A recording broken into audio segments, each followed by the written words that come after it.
So continuing on, so I've just updated the list of jobs to do. On my previous video, you would have seen all the budgetary stuff, just so people are aware and have a bit of knowledge on budgets, on how much money these cars cost to get done up.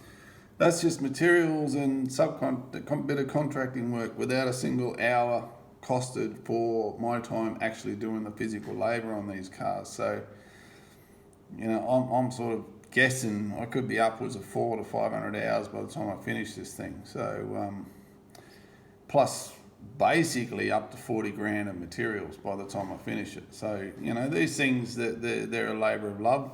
I wouldn't call them for money. It's not something you do for money. And this is another car I'm keeping. I have no interest in selling it. I'll keep it. So that's why you do all the hard work on it. So what I was going to do is just going to go through what I've done, what I've still got yet to do. So I've broken it up so that I know what jobs I can do at any time where I don't need parts. I've already got the parts that I can just walk out the shed and start working on it. And I've broken it up to another group of work that I can't do anything about until I get to a certain phase. So this is phase 1, 2, 3. I did that because it's a Ford thing, of course. So anyway, so I'm not going to go through every one of these. It's quite a significant list, but I have a bit of a read. So all the front suspension, all the body work, get all the Bondo prep done. I've got the Simmons wheels. They're not going on this car, they're going on my yellow one, but it's a job I can do at any time. And all the window glass and touch up paint inside, the insulation on the doors, and the floor and the ceiling. So, the ceiling and the roof, I should say. So just basically bit by bit. Then you got all the dash work, so I got to pull the dash out and then get all the heater box put in and the drain, and got a bit of work to do on the indicator stem because it's got missing the little indicator, and also the indicator switch arms needs replacing because it's bent. All the wiring for the aircon system to go in because it obviously doesn't have aircon, but I'm putting in aircon. Changing with the ESP headlights, you've got to put another relay in to run the spotlights. To run the spotlights actually that are in the Fairmont gear headlights. And then you've got the fog light relay as well. So I'm putting all that back in from the original stuff. And I've just got the override switch. You got the mounts and all that. I've got one of the mounts are broken when I took it off, so I've just got to get a new mount made up. And then you got to put all the old old cop radios back in her. The UHF and the CB, so I've got them in the shed ready to go back in. They've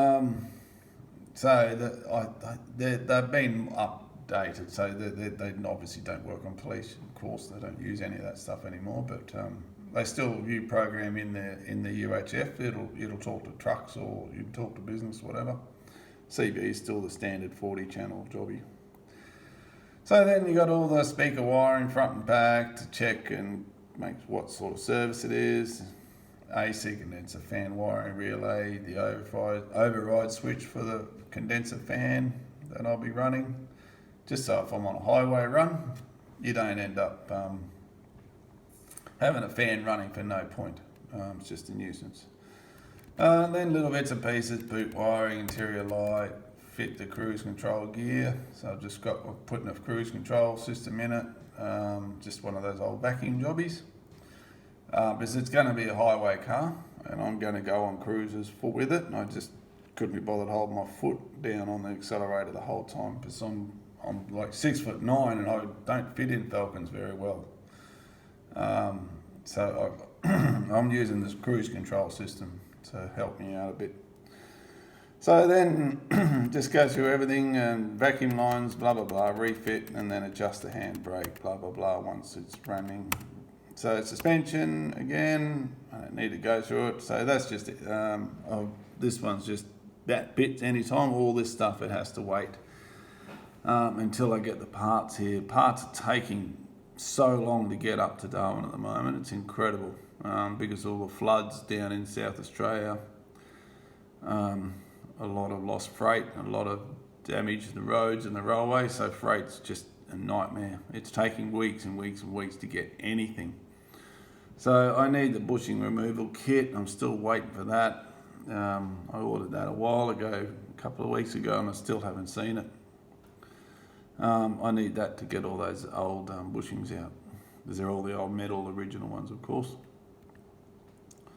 Then clean the paint, which I can do, new bushings. Then obviously put the suspension back in, all the new sway bars, the new suspension front and rear, steering racks and all that. Then once I get the diff back, I can put the diff back in and get that sorted, and then we're into the engine. So I need to get rid of the wagon, obviously, because I just don't have enough room in the shed for that. So it's a significant job, but not stupidly large. It's actually not too bad pulling an old 6-cylinder out, putting a V8 in. It's just there's a few jobs. You've got cleaning up, you've got to do the painting while it's out. Then you've got to fit the chassis mount, power steering lines, fuel lines, vacuum lines, anything like that are different from a 6-cylinder to the V8. So you just got to swap all them over. I've got them all ready to go.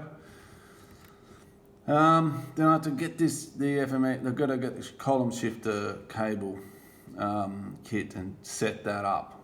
So that's going to take a little bit of time, I'd imagine, to get the right length to make sure that the column shift movement matches perfectly with the movement that's needed on the FMX to go from first to park to neutral, etc., to make sure it all works very, very well. Then cover, paint the engine bay, get the brake booster back in, and then fit the engine trans, radiator cooler, blah, blah, blah, all that. I'll put the old muffler back on just to shut it up a bit. Otherwise it's going to be too noisy to run in the shed. Then basically a step-by-step what to do once it's started, or preparation for start. Timing, obviously make sure it starts, oil pressure, check your wiring, make sure there's no wiring smoking or anything stupid like that. The timing, bleeding, do a quick check, make sure that you top up the transmission straight away as soon as it starts. Then do the bits and pieces that are all around the bits and pieces. Condenser fan, fuel lines, obviously check fuel lines, leaks, yada, yada, yada. Then post-fitment work. Then you basically need to have the thing to be able to drive it a little bit back and forth, so talking up and down the road. I'll go and get a temporary rego thing for it. I'll just temporarily connect the lights to it just to keep it happy and go for a quick lap around the block. So then I'll chuck it on a tilt tray and get the exhaust done, take it to town for the exhaust, and then take it to a workshop to get a new set of plugs in her and get her properly tuned up. And then I'll take it over to the air conditioning guy who will do the aircon pipe work and get all that pipe work made up and get the aircon done for me, which would be awesome.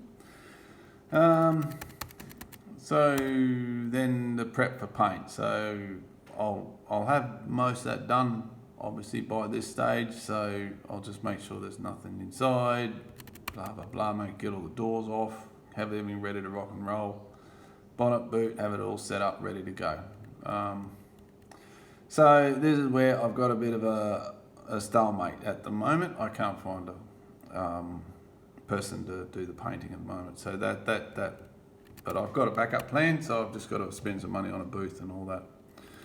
So anyway, there's all the painting of the car, getting all that together. Then we basically got all the interior to do, the whole interior to get done, which is another big job.